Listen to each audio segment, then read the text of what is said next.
Our next guest is Cassandra Lord. Cassandra Lord is an Ontario resident and voter for whom Canadian immigration is a major election issue this time around. She is a racialized woman of color, an academic, and most importantly, she is a sponsor under Canada's Family Class program and has faced major hurdles bringing in her spouse. She's bringing these with her as she plans to vote in election 44. Without further ado, I'd like to introduce Cassandra Lord. Okay. Thank you so much for coming on your show. Yeah, thank you for having me. I'm sorry that my camera is not working very well. Okay. So I just also want to say that I'm speaking to you today from Toronto, and I would like to acknowledge that this land is the territory of the Huron-Wendat, the Petun First Nations, the Anishinaabe, Seneca, the Mississaugas of the Credit River, and the nations of the Haudenosaunee. The city remains the home to Indigenous peoples from across Rhode Island. So thank you so much for having me today. Oh, thank you so much for taking time for us, Cassandra. Yeah. So if we can start with the first question, can you tell us about your own experiences with Canadian immigration and IRCC and maybe what that has translated to for you? Right. So I guess my direct experience is through the spousal sponsorship process, specifically as a Canadian-born citizen, sponsoring my spouse from Cuba to Canada.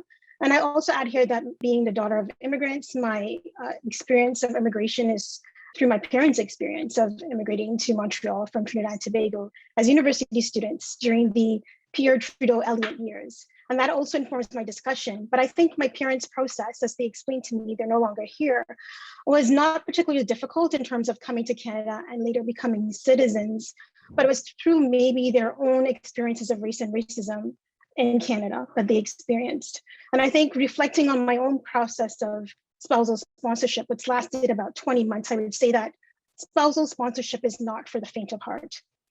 So when I talk about, before my partner and I embarked upon through the application process, I, as a researcher, went through the CanLI, I think that's how it's pronounced, website to kind of look at what constitutes a genuine relationship.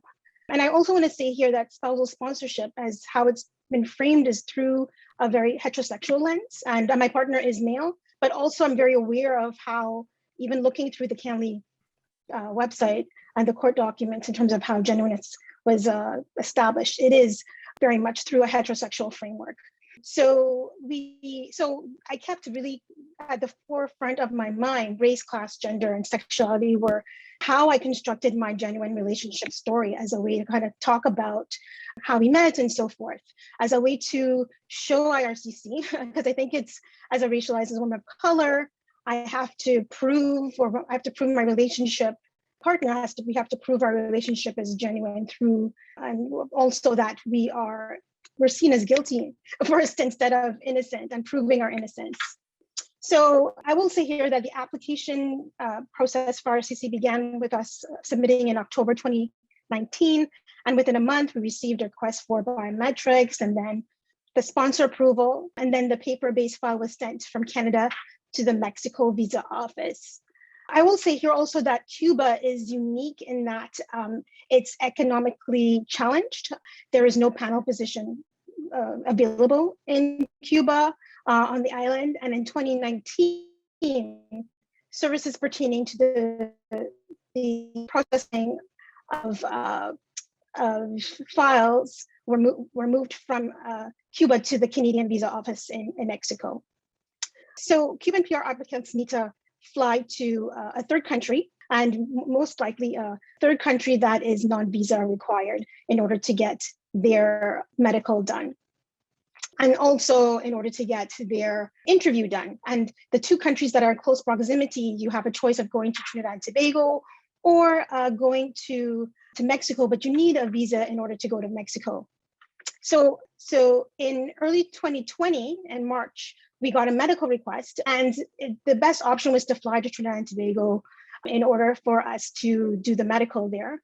So I coordinated flights from Canada for myself and for my spouse from Havana to Port of Spain, and then the pandemic hit. So the borders were closed as of March 16th. And then, so we were left in a holding pattern. in late 2020. And from that period till 2021, I did a number of things. So I reached out to my MP, I wrote to the Minister of Immigration, I also got GCMS notes to find out what's going on with my application, but nothing seemed to be moving and no information was coming through in terms of where we were at in terms of the status of our application. In March of 2021, we received another request for a criminal record update and also travel history, my old travel history to Cuba. And I've been to Cuba maybe in a matter of 2.5 years, maybe 8 or 9 times, and maybe 2 to 3 weeks at length, and maybe a month or more is the time I've spent there. And then around I think it was in March 2021, I decided to file a mandamus. And knowing that we had to comply, so as lawyers, you know that the idea of clean hands, you have to come with everything being done. We needed to get that medical done. So when we filed the first mandamus, we couldn't get a status information, or IRCC didn't respond. The lawyers for IRCC didn't respond. And then we went to the next stage. And then my husband in May of 2021 decided to fly to Russia. So think about it, like in terms of how much money. And we tried different routes. So we did, prior to that, we tried to go from Havana to Panama via Guyana, Havana via Port of Spain back to Guyana. So those were extra money. So that's about $2,000 or $3,000 in flights alone that we had in credits. And then around, I would say maybe so a lot of the process also is building a sense of, for me, around documentation and mistrust, because there's no transparency. I'm not getting any information.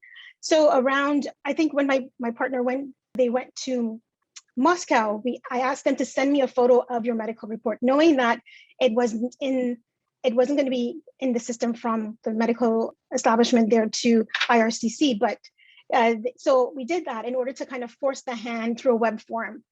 So that was like a Thursday, and by a Monday, they acknowledged that they received, like it updated in the system that the medical was received.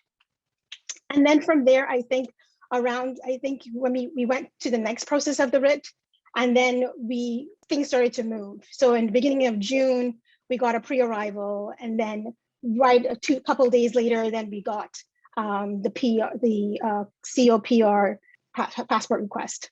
So for us, I think it has been traumatizing. Every time we hear about IRCC, it kind of jerks us, and I kind of condensed how I'm kind of talking about this, but it's still very much like present in how we are experiencing our, immigration. And still we don't have the PR card yet, which I know may come sometime, they said to me when I called on Friday in December.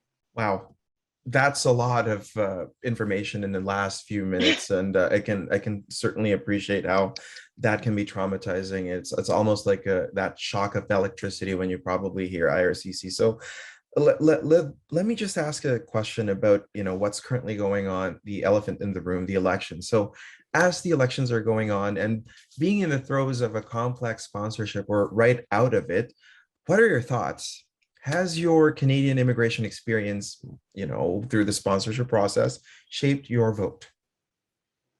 Most definitely. I would say that, number one, I've always voted. So since I was 18, I've always been involved in voting. My parents took me as a kid to vote. I think also the lack of accountability and transparency were things that I was really looking for throughout the process. I didn't realize as going through as a sponsor that there would be so much work that would be involved. It's almost like a full-time job. I think that also, I feel that attention is not given to spousal sponsorship. And as I do say so, in terms of it's given in terms of the heterosexual kind of component, in terms of what we see happening in terms of on social media and so forth, but in terms of thinking about, queer people kind of going forth and proving themselves through spousal sponsorship. I think that is something that deserves attention. I think COVID has also exposed, as they say, the cracks in the system. But the system was also stalled before COVID, right? Because we started the process before COVID. So there was no reason I understand that things are shut down and the government kind of using the same tactics. But when we're saying, and when advocacy groups are talking about that there is a problem and you're getting there's an elephant in the room and it's not being addressed, that also kind of it taints people's experience in terms of that the government is not being truthful or transparent. So I think that has also shaped how I am voting, what I think about in terms of the broader aspect, because it can, all parties can't address everything, but I think immigration in terms of spousal sponsorship, it needs to kind of think about that and also kind of moving towards what does modernization look like. You can't build a system, you can't kind of like change a system that is already built on colonial kind of structures. So I think that's really important to think about. Cassandra, why do you think the issues of immigration and, I mean, even this election, race equity, the importance of the migrant family, our experiences? I know you're a professor that studies these issues in the proximity to gender and sexuality studies. Why are these issues just fallen off the map, it appears, if we look at the mainstream media, or if we look at what the politicians are saying in debates? We're not seeing us. I think Canada has to grapple with its past, and it hasn't done so. And I think race and really kind of bringing the discussion of race kind of alienates people. Like saying the word or saying the word race instead of using or pointing to diversity, which is a stand-in or a code word for race, ethnicity, and culture, is not talking about race, right? Or histories of colonialism. And I think the different platforms, they talk a lot about, they bring in diversity, but they're afraid to talk about the complicity that, and how the immigration system in itself is, built on foundations of race and racism, right? So I think that hesitancy is what we have to grapple with as a country. And also with, I think, the politicians need to confront head on. And what would your pitch be, given that politicians right now seem more concerned with, speaking to anti-vaxxers as their possible voters than actually to migrant communities? What would your pitch be to politicians to care about immigrant applicants? And from one perspective, someone like your spouse and even my spouse, they're still many years away from voting in an election. They got to meet the PR requirements first. They got to apply for citizenship. We know it takes a couple of years for that. Afterwards, it could be a couple election cycles. So what is the impetus for politicians now to care about this? And what would you pitch to them? I think so if IRCC is the first point of entry, think about people's experiences coming in, right? So they need to care about the PR applicants that are coming in, as well, immigrant applicants that are coming in, because they're the potential voters. They bring their families, they will vote in the future. They are the future of Canada. And if you talk about Canada as a diverse nation and immigration is a process, then you want different perspectives and you want people to be actively engaged. And I think that they need to address permanent residents, even though they are not active voters. My husband is reading stuff and shaping their own opinion about politics from coming to Canada. So I think that you need to kind of target permanent residents. You need to think about the future generations of people who are voting. Okay, so I'm curious, Cassandra, and sort of like wraps up to talking about issues. What can the different advocacy groups do, or what should they do, really, that would be different, that could influence the government or parties who are, trying to form government that would be elected, and to make them a bit more accountable? What are the steps? What are your concrete recommendations and thoughts on those? I think advocacy groups have a really important role to play. They influence politics. They getting their members to kind of engage in active issues, especially in this case around family reunification, is a huge issue during the pandemic in terms of thinking about the delays that were put forward by COVID. But I think that advocacy groups also need to think about who are their members, who are they reflective of diverse members in terms of who kind of heads or who sits at the table in the beginning, right? How can they make alliances or kind of get their foot in the door across different parties to get their voices heard? It takes a lot of money for advocacy groups to get off. And I know that the ones that have been working around, spousal sponsorship have done a lot in terms of leeway, but I think more needs to be done in terms of thinking about how people cycle out of these groups. In terms of people who are at the head of these groups, you need to think about what is the legacy of the group and how does it continue on. Thank you so much, Cassandra. Thank you for bravely sharing your recent experiences, going through that trauma once more with us to talk about your experiences. And reminding our listeners and the Canadian politicians we hope listen to this episode as well, that the immigrant experience isn't one that we just compartmentalize and leave behind. We take it with us everywhere we go. And Cassandra will be taking it with her to the ballot. I will be taking it with the ballot myself on the 20th, and I think LJ will be as well. It's the issue that's foremost in our minds right now. And thank you, Cassandra, for being on our show. Thank you.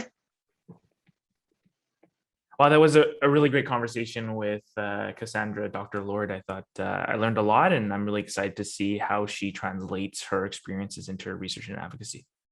Absolutely. Looking forward to the next steps that she would take with all that experience, that wealth of experience that she had.